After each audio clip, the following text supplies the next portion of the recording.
बोलिए आरिका ईसोपास सरस्वती भूषण माता जी की जय। माता जी के मंगल प्रवचन। उस समय तक मात्र सिर्फ अकेला अभिषेक करना है, आपको उस समय गंधोदक नहीं लेना और आपको उस समय चरण स्पर्श भी नहीं करना। जब पूरा अभिषेक हो जाए, आप भगवान का परिमार्जन करते हो। इसीलिए अपने यहाँ पहले जो बर्तन बनाए जाते थे अभिषेक के, वो ऐसे बनाए जाते थे कि उनमें से धार अपने आप नीचे दूसरे बर्तन में आती थी। तो अगर किसी को बीच में जरूरत है तो आप उस नीचे के बर्तन में से उसमें से गंधोदक ले सकते हो, किंतु जब तक श्री जी उस थाली में विराजमान है तब तक उसमें से गंधोदक हमें नहीं लेना चाहिए और न हमारे लिए उसमें भगवान के उस समय चरण स्पर्श करना चाहिए। आप चरण स्पर्श करोगे, आपने अपने माथे से लगाया, कई बार लोग हाथ भी नहीं अपना धोते हैं और लेकर के उसी से फिर द्वारा अभिषेक करने चले जाते हैं। तो हमारी क्रिया ऐसी हो जो विवेकपूर्ण हो, यदि क्रिया भी हो और विवेकपूर्ण ना हो तो वो क्रिया हमारे लिए फलदायी नहीं होती। जल्दी में लोगों को अपना ले। दूसरी बात ये रहती है, आपके यहाँ मान लो फिर आपसे बड़े कहो व्रती लोग विराजमान हैं, साधु विराजमान हैं, तो आप सबसे पहले अभिषेक करके फिर उनके लिए दोगे, आपको अपने लिए लगाने का नहीं है ना। नहीं तो आप अपना ही देख रहे हो तो ये समझो आपने एक बिना जाने बिना अज्ञात भाव से आपने उनकी अभिनय की है, ठीक है नहीं, तो उसका भी दोष आपके लिए लगेगा। अभिषेक करने के लिए तो यही परंपरा ठीक रहती है कि उस बर्तन में से जिसमें थाली है उसमें से नीचे दूसरे बर्तन में गंधोदक आता जाए। अगर किसी को विशेष जाना है, कोई विशेष जल्दी है, तो उसको उस बर्तन में से आप चम्मच से गंधोदक दे दें। जिस समय स्वधर्म और ईशान तो बाहर तीर्थंकर होते हैं, जिन प्रतिमा नहीं होगी, परंतु स्वधर्म और ईशान जब अभिषेक करते हैं तो नीचे पर्वत के चल के जो गंधोदक आता है उसी को तो लोग लगाते हैं, ऊपर थोड़े जाकर के भगवान के चरणों का स्पर्श करते लगाते हैं। और इधर लोग अभिषेक भी नहीं करते, अकेले मात्र स्वधर्म और ईशान अभिषेक करते हैं। सनत कुमार और महेंद्र चमर ढुराते हैं और स्वधर्म और ईशान अभिषेक करते हैं। और सब देखने वाले इंद्राणियां मंगल पात्र लेकर के खड़ी रहती हैं, कोई नृत्य करती हैं, अप्सराएं, जैसा अपना जिस जिसका काम है सबका आप निश्चित काम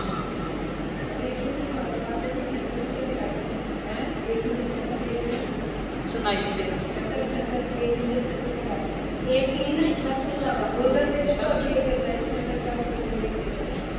ये जो छत्र लगाने का है, देखो ये तो महाराज जी ने कहा है, बाद में तो छत्र का और चमर का, ये तो उन्होंने इस उद्देश्य से कहा कि इसमें सभी लोग अपने भाव प्रदर्शित कर देंगे और उनके ऊपर छत्र लगा माने वो करके। बाकी ये तो गलत सा लगता है थोड़ा सा कि रोज भगवान के लिए कोई छत्र लगाओ और निकालो, छत्र लगाओ और उनका निकालो और उसी छत्र को द्वारा बार बार रोज उसी छत्र को चढ़ाओ।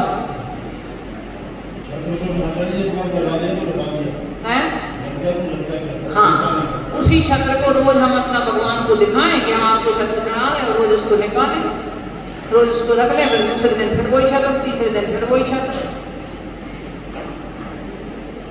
आचार्य श्री ने भी विद्यासागर महाराज जी ने भी इस चीज का वो किया था कि ये कोई परंपरा सही नहीं है। पर महाराज जी का मतलब उस समय ये होगा, सुधासागर महाराज जी ने जो कहा इसकी प्रेरणा दी कि भाई सारे लोग उसमें पढ़ने में इन्वॉल्व हो जाते हैं, सबका ध्यान पर उसी तरफ रहता है।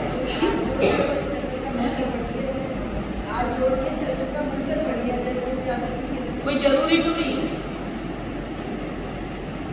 भगवान जो अभिषेक की विधि है उसमें कहीं नहीं आया कि छत्र का मंत्र, चमर का मंत्र कहीं नहीं आया उसमें जब भगवान को उठाते हैं तब अर्घ्य चढ़ाने का है, जब भगवान को पुनः विराजमान करते हैं तो फिर अर्घ्य चढ़ाने का है, सिंहासन के ऊपर जब बिठाते हैं तो उस समय अर्घ्य चढ़ाने का है। बाकी अभिषेक की विधि में तो कहीं नहीं आया। देखो वो भी आचार्य कोई ऐसे नहीं थे, मानदंडी आचार्य के अपन अभिषेक पाठ में पढ़ते हैं, उसमें तो कहीं कोई ऐसा मंत्र नहीं आया।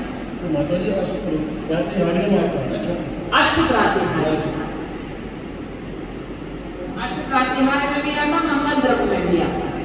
अष्ट प्रातिहार्य में 3 आते हैं, और मंगल द्रव्य में एक छत्र है वो मंगल द्रव्य का प्रतीक है और 3 छत्र है वो अष्ट प्रातिहारी की प्रतीक है। तो अष्ट प्रातिहारी वाली बोले एक बार नहीं लग जाते हैं तो बोले हटाई जाती है।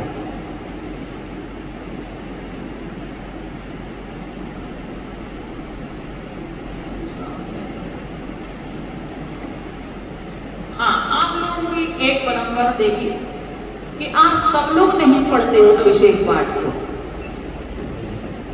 क्यों? सब लोग अगर मिलके पढ़े तो उनके माध्यम से इतनी ऊर्जा मंदिर में आए और वह जो ऊर्जा आप पढ़ेंगे उसके माध्यम से हमारे ही शरीर में ऊर्जा जब आती है तो हमारे शरीर का हीमोग्लोबिन बढ़ाती है। ऋणायन कहा है उनके लिए कि वह ऋणायन हमारे में बढ़ जाते हैं और उसके माध्यम से हमारा हीमोग्लोबिन बढ़ता है। ये अभिषेक वगैरह की क्रिया कर देखने से अब आप लोग सब अपने अपने काम में लगे रहते, अकेले उसको सौंप दिया सन्नी को कि वो पढ़ ले और बस हम अपना बैठे खड़े रहे। आप लोग कब सीखोगे? मान लो जब सन्नी नहीं है तब क्या करोगे? कि सब पढ़े लिखे हुए सब कह रहे किसी को पढ़ना नहीं आता है। सब नहीं हो तो जैसे पश्चिम बिहार में था, थोड़ी बहुत संस्कृत में गलती होती थी उन लोगों की, नहीं पढ़ते थे लोग, एक दिन करते थे बोले कि अपने दिल्ली मन में पढ़ के सारी क्रिया कर देते थे। परेशान तो थे लोग, परंतु अब कोई आगे कौन पढ़े। तब मैंने सबको फिर पश्चिम बिहार में वहां सबको पढ़ना सिखाया अभिषेक की क्रिया संस्कृत को। हाँ तो हम सिखा देंगे, हमें कुछ नहीं करना। तो अभिषेक पढ़ने की क्रिया संस्कृत की सबको सिखा दी। आज वहां लेकर के यही होता है कि ज्यादातर तो महिलाएं ही शांति धारा पढ़ती हैं। 2-4 महिलाएं तैयार हो गई तो वो पढ़ती हैं और लोग करते हैं। जेंट्स लोग भी हैं तो जेंट्स लोग भी पढ़ लेते हैं, कोई कर लेते हैं। तो एक उन्हें कहती है हमारे यहाँ वातावरण बहुत अच्छा बनने लगा हमारे यहाँ अभिषेक के समय।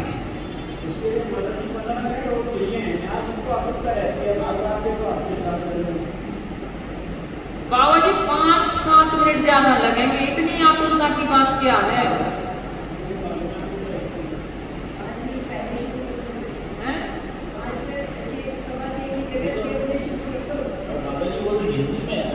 अभी एक बार वो वाला हिंदी में भी है। देखो संस्कृत के माध्यम से हम सारी क्रिया करके कब पढ़ा जाता है हिंदी का? जिस समय आप फिर अभिषेक लोग कर रहे हैं उस समय हिंदी का पढ़ें, क्योंकि एक दूसरे कई लोग करते हैं तो टाइम तो लग ही जाता है उसमें। उस समय हिंदी का शुरू कर लो बीच में, संस्कृत के माध्यम से सारी क्रिया करके और फिर जिस समय हिंदी का मुख्य समय पढ़ो। जिस समय आप कई लोग अभिषेक कर रहे हैं उस समय अपना हिंदी का पढ़ना शुरू कर दो तो उस समय तक हिंदी का हो जाता है। महिलाएं भी पढ़ती हैं, सब पढ़ते हैं तो उसमें बड़ा अच्छा लगता है। मंदिर में अच्छी घनी गूंजती है अभिषेक की। और वो अभिषेक पाठ हिंदी वाला भी इतना भावपूर्ण है, यदि अपन पढ़े तो उन्हें बहुत भाव लगते हैं। नहीं तो हमने बस एक बार देख लिया, देखने के बाद हमारे मन की जो पवित्रता बनना चाहिए वो तो नहीं बनती, ध्यान तो नहीं लगता ना हमारा। और हमारे यहाँ हर क्रिया में है कि हमारे मन की पवित्रता बने, हमारा मन उस क्रिया में स्थिर हो, तभी उस क्रिया का लाभ हमें मिलता है।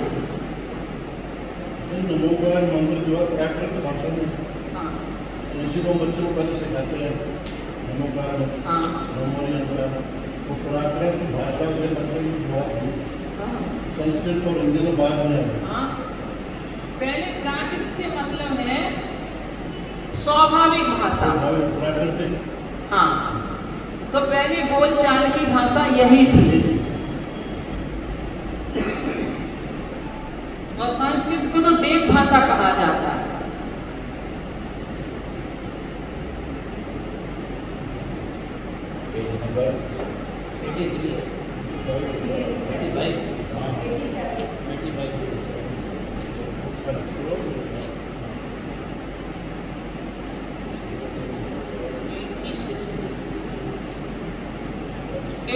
से शुरू होना है। अब अपना आगम की दृष्टि से और लोक व्यवहार की दृष्टि से पुण्य पाप का वर्णन निकल चुका। अब हमें ये देखना है कि हमारे महापुरुषों ने भी प्रैक्टिकल देखना है, इसके माध्यम से सारा प्रथमायोग हमारी समझ में आ जाएगा।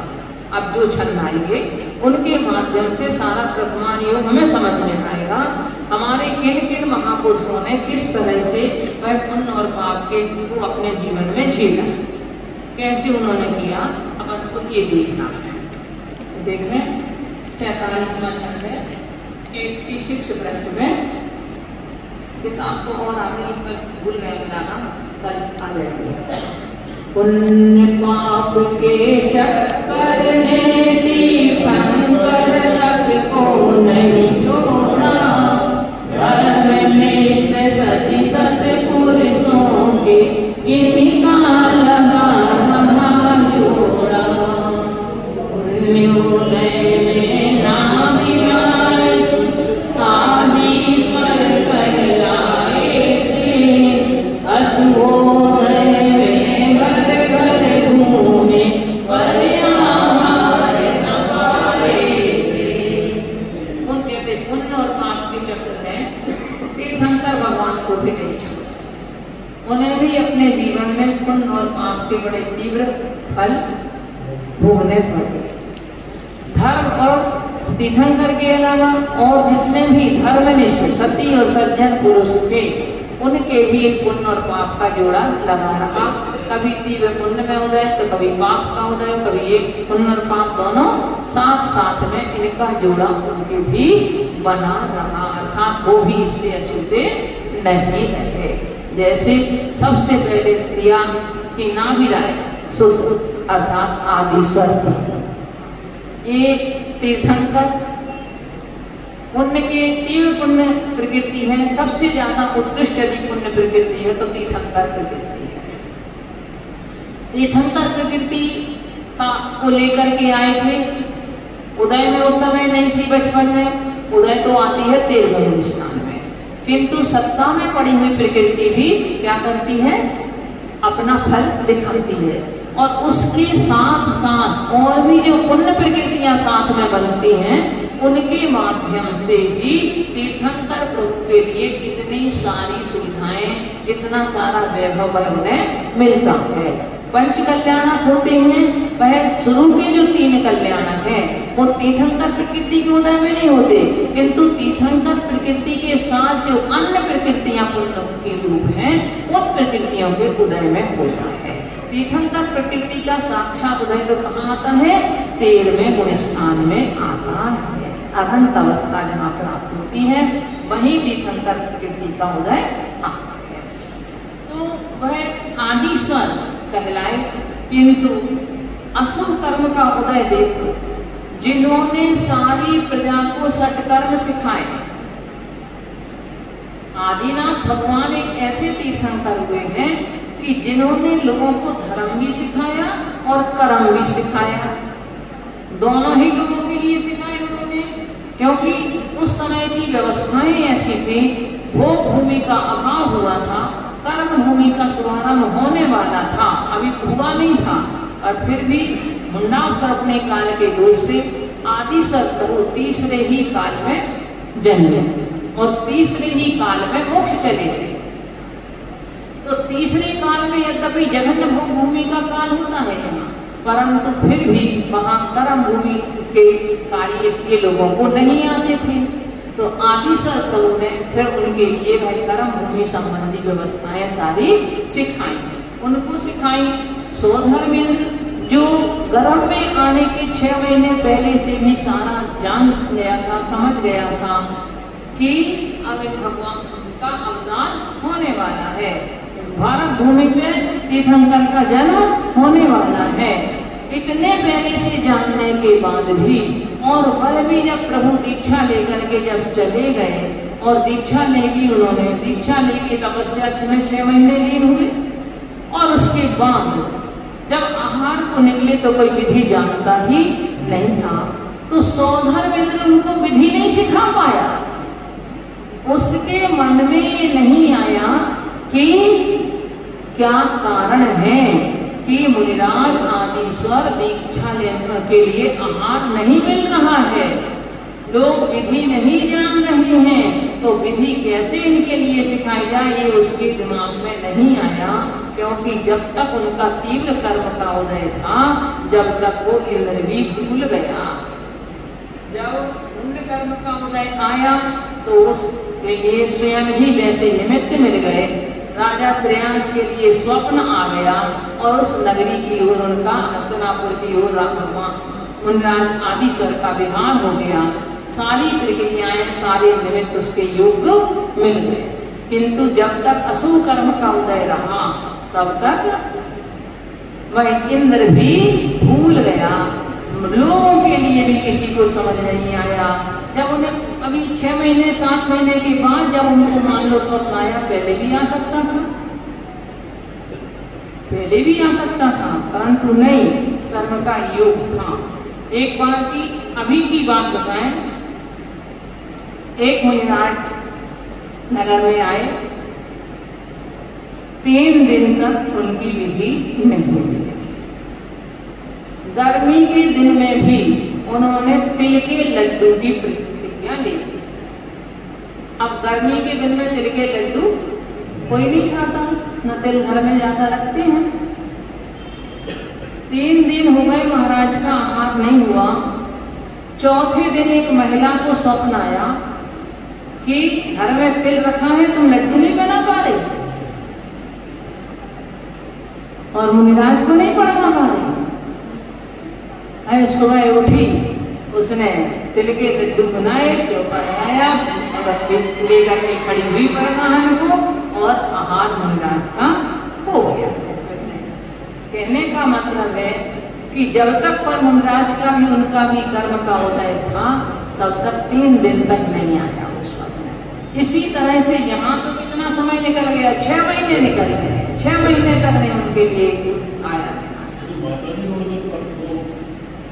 लड्डू का इसने दिया ताकि वो अपने आप को साफ सके, तक कर सके। कारण ये था उनको पता है किनको मुनिराज ने जो हमने विचार किया मिले थे तो मैं राज बनूंगा, हाँ, अदरवाइज नहीं बनूंगा।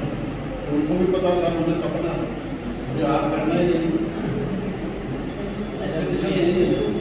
तो अस्पन्न आपकी बात बता रहे हैं यहाँ कि तीर्थंकर को भी, तीर्थंकर प्रभु के लिए भी उस पुण्य और पाप ने छोड़ा नहीं।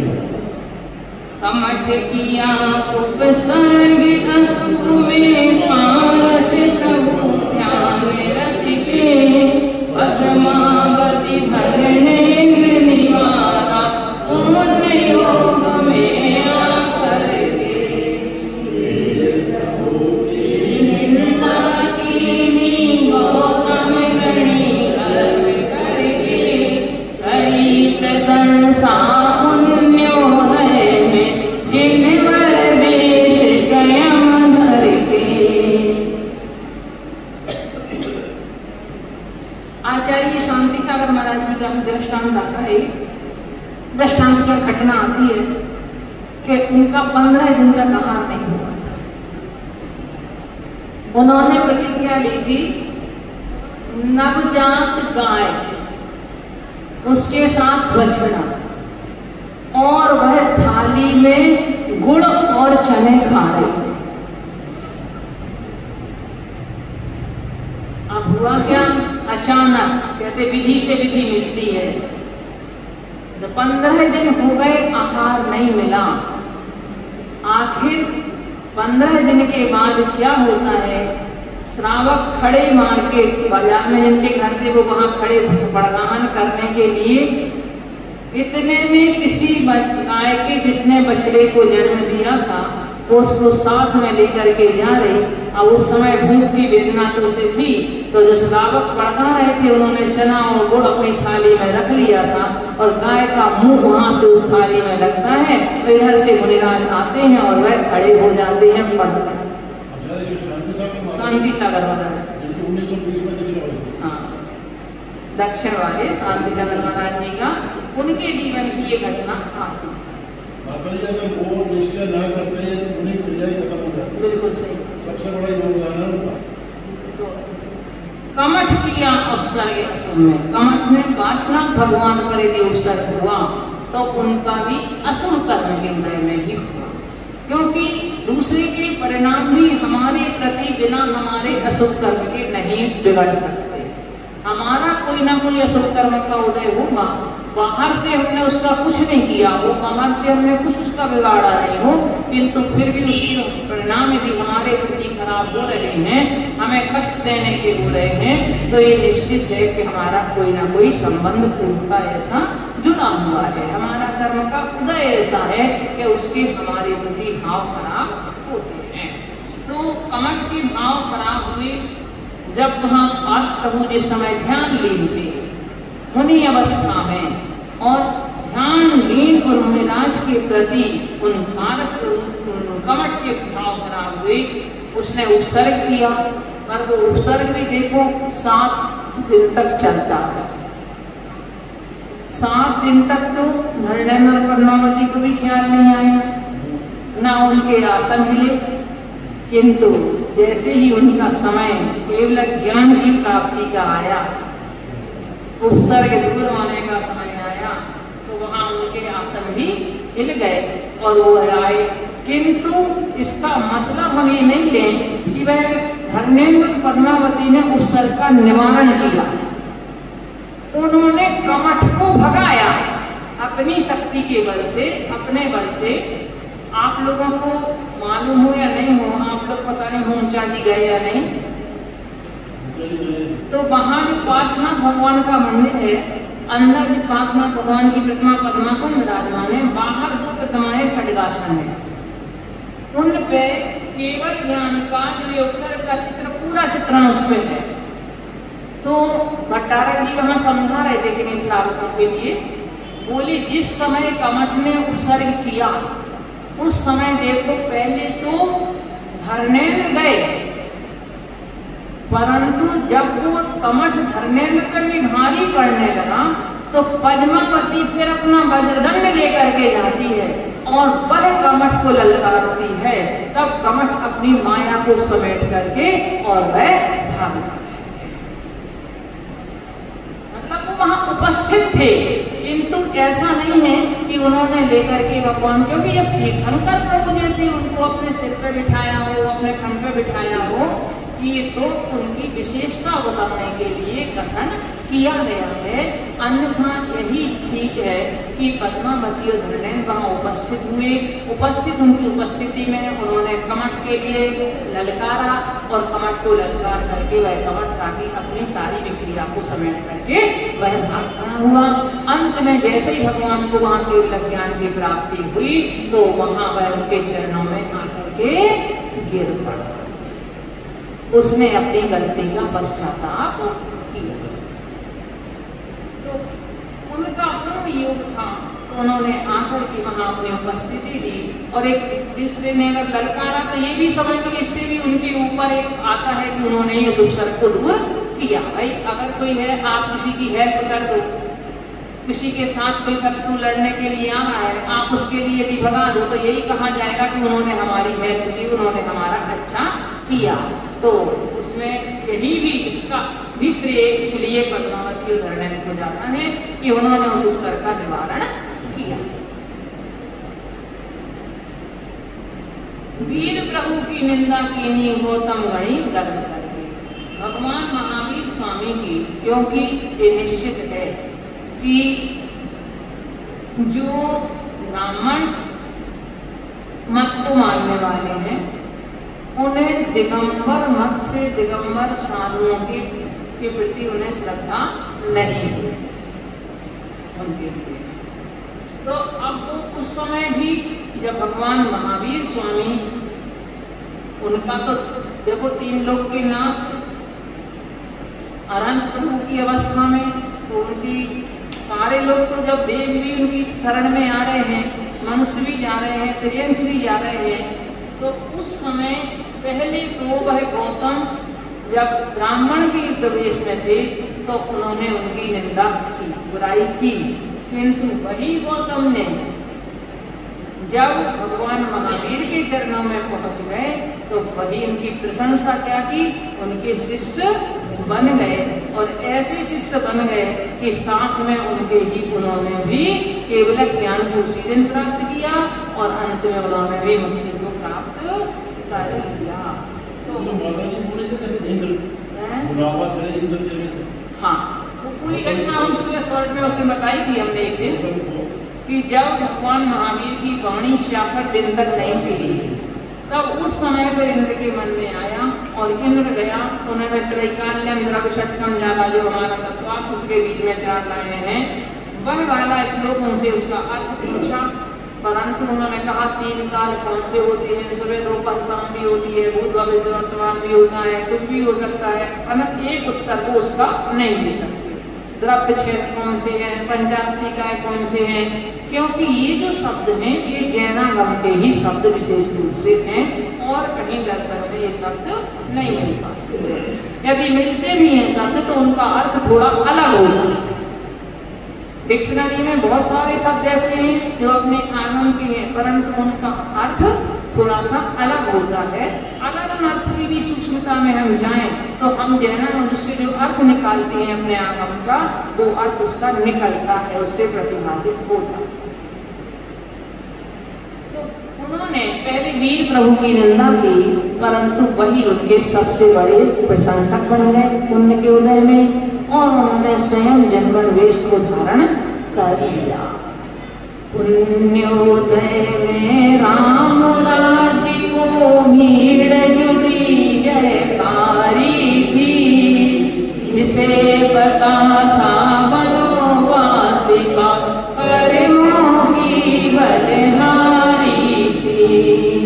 सीता सती पति परमेश्वर पुण्योदय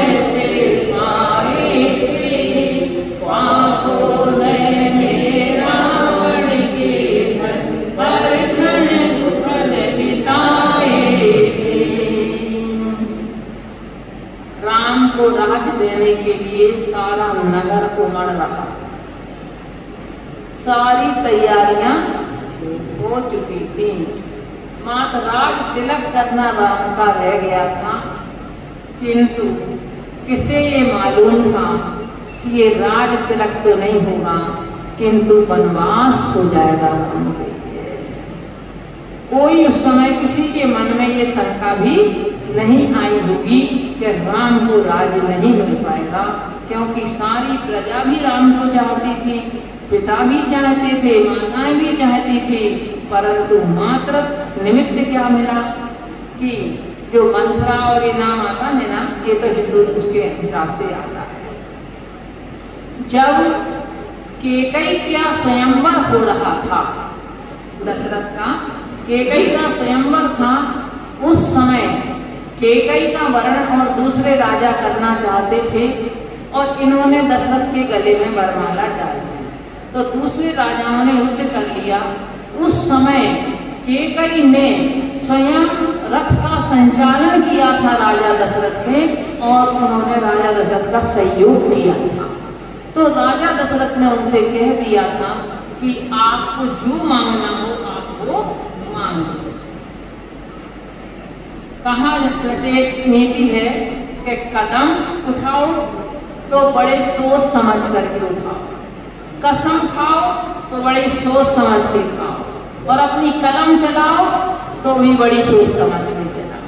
इन तीनों चीजों में हमें बड़ी गंभीरता की जरूरत होती है। यदि आपने बिना सोचे समझे कलम चला दी, आप ही पकड़े जाओगे। यदि आपने कसम खा ली, आप कभी उसमें धोखा खा सकते हो। तो इसी तरह से राजा दशरथ ने उनको रानी को वचन दे दिया, तो उन्होंने कहा जब जरूरत होगी तब ले लेंगे, अभी अपना वचन आप अपने पास रखो। पहले के लोग अपने वचन के पक्के होते थे, अपने वचन को मुड़ते नहीं थे, चाहे प्राण भले चले जाएं उनके, पर उन्हें कितना भी कष्ट झेलना पड़े, पर अपने वचन जो एक बार दे देते थे उस वचन से वो मुड़ते नहीं थे। तो जब उसी समय अब केकई के मन में क्या आया, देखो कितना भी घर में प्रेम हो, कुछ भी हो, परंतु फिर भी बेटा तो अपना ही प्यारा होता है। चाहे घर में कितना भी प्रेम हो आपस में, किंतु कौन प्यारा होगा? बेटा अपना ही प्यारा होगा। तो उनके लिए ये था कि भरत तो शुरू से ही बैरागी प्रकृति का है, और अगर इन्होंने राम को राज दे दिया तो पति भी चले जाएंगे और इनके साथ बेटा भी चला जाएगा। राम से द्वेष नहीं था उनके लिए कि राम को राज ना मिले, राम से द्वेष नहीं था, किंतु अपने बेटे के राग में केकई ने सोचा कि चलो अब मैं अपना वचन मांगू। और उन्होंने ये बस वचन मांग लिया कि मेरे बेटे भरत को राज्य। ना राज्य भरत चाहते थे, भरत भी नहीं चाहते थे कि मुझे राज्य मिले, और कैकेयी के मन में मात्र अपने बेटे के प्रति जो मोह था उसके कारण से उन्होंने वह राज्य मांगा। कुछ भी परिस्थितियां बनी, परंतु राम का कहीं ना कहीं तो कोई ऐसा अशुभ कर्म का उदय था कि जैसे आप कई लोगों का होता है, पूरा मकान बन जाता है परंतु उसमें रह नहीं पाते। अंत तक आप लोग कई बार देखते होंगे व्यापार में डील का अंत तक बिल्कुल ऐसा लगता है कि ये काम बिल्कुल होने वाला है और अंत में वह काम हो नहीं पाता है। ऐसे ही उनके राम के साथ हुआ कि जहाँ राज तिलक की तैयारी हो रही थी, पूरा बिल्कुल अंत तक काम हो गया था, किंतु फिर भी राम को राज तिलक नहीं हो पाया। ये इतिहास अपन के लिए मिलता नहीं है, पर कोई ना कोई रामचंद्र जी का उनका कर्म का उदय तो था, तो उस समय उदय में आया। तो सबके चाहने के बाद भी वो काम नहीं हो पाया। तो कहते किसे पता था बनो रामदास का कर्मों की बलिहारी थी। ये तो उनके कर्म की ही बलिहारी थी कि उनके साथ में ऐसी घटना घटी। सीता ने राम जैसा पति प्राप्त किया, जिसको जो बलभद्र और जिनके स्वभाव से, जिनके गुणों से सारी प्रजा जिनके लिए चाहती थी, जिनके पुण्य से देखो जहां भी जंगल में भी गए वहां भी मंगल हो गया उनके पुण्य प्रताप से। किंतु ऐसा पति प्राप्त करके भी क्या हुआ, कितना सीता राम के पास रह पाई, कितना रह पाई सीता राम के पास। किंतु पाप कर्म का उदय था, तो रावण के घर में उसने अपने दुखद पूर्वक अपने दिन बिताए। उसके बाद में आगे और आएगा कि बाद में फिर राम ने ही निकाल दिया, राम ने ही देश निकाला दे दिया। तो ये भी कहीं ना कहीं सीता का उन्होंने जो पूर्व में किया था उसके फल स्वरूप उनके लिए अपने ऐसे पति को पाकर के भी, मोक्षगामी पति को पाकर के भी, लौकिक पुण्य और पारलौकिक दोनों पुण्य को जो अपने साथ लिए हुए थे, ऐसे पति को पाने के बाद भी, और वह कहाँ क्या हुआ उनके साथ में कि वह से रावण के घर में अपने दिनों को बिताना पड़ा, अपना समय कुछ उन्हें बिताना पड़ा। कलंक लगा, कलंकित हुई, सब कुछ उसे सहना पड़ा।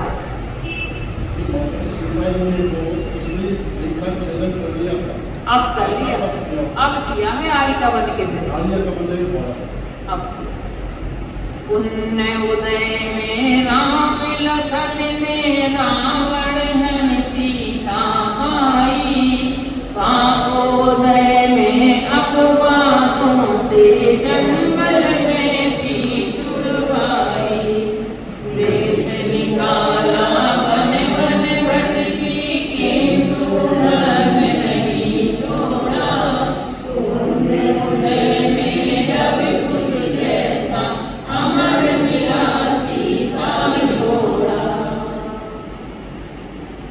आपका उदय था कि रावण अपहरण करके ले गया, किंतु पुण्य का उदय आया कि एक तो रावण की प्रतिज्ञा ही सीता के लिए पुण्य का उदय बन गई कि उसका शील नष्ट नहीं हो पाया। दूसरा, राम और लक्ष्मण ने दोनों ने ही अपने पुण्य के उदय में और सीता को पुनः प्राप्त कर लिया। रावण को युद्ध में जीत करके और क्या किया, उसने सीता को उन्होंने प्राप्त कर लिया। प्राप्त कर लिया उसके बाद में अयोध्या आ गए, राज्य संभाल लिया, सब कुछ कर लिया, किंतु पुनः सीता के लिए देश निकाला दे दिया। अपवाद हो गया, लोगों ने अपवाद कर दिया, उसके लिए कलंक लगा दिया कि यह तो रावण के घर में रह करके आई है और एक कहाँ से पवित्र हो सकती है। और जब हमारा स्वामी ही ऐसा करेगा, राजा ही ऐसा करेगा, तो फिर प्रजा तो क्या नहीं कर सकती। प्रजा में भी उस तरह का अनाचार फैलने लगा। लोगों ने आकर के राम से विनय की, प्रार्थना की, स्वामी नगर में ऐसा ऐसा होने लगा है। राम को निर्णय लेते हुए 1 मिनट नहीं लगा, उन्होंने तुरंत कह दिया कि सीता को ऐसी अटवी में छोड़कर आओ जो सिंहों की अटवी हो, जहाँ सिंह रहते हों, ऐसे घने जंगल में छोड़ के आओ जहाँ कोई भी ना हो। ऐसा राम का आदेश। लक्ष्मण मना करते हैं। लक्ष्मण कहते हैं अरे भाई ये आप कहो तो इन लोगों को मैं भी 1 मिनट में वो कर दूं कुछ देर में। तो राम कहते हैं नहीं, ये नीति का उल्लंघन नहीं कर सकता। तो उन्होंने लेकर के तुरंत लक्ष्मण की भी नहीं सुनी और सीता को तीर्थ यात्रा के बहाने गर्भावस्था में भी और उनको जंगल में भिजवा दिया। पर सीता सत्य थी, उसका अपना वहां भी पुण्य का उदय था। राम के पास रहने का पुण्य का उदय तो नहीं था, किंतु वैसे उसका भी पुण्य का उदय था। जंगल में भी तुरंत उसके लिए क्या, थोड़ी देर बाद ही जैसे ही सेनापति छोड़ करके आया, राजा पहुंच गए और वह तो वहां हाथी को पकड़ने के उद्देश्य से गए थे। जब उन्होंने एक नारी का एक करुण विलाप सुना, उस तरफ वह दौड़े और उन्होंने देखा कि एक नारी, और वो भी ऐसा लग रहा, देख करके व्यक्ति तो समझ में आ जाता है कि वो कैसा है, किस घर का है, कहाँ का है।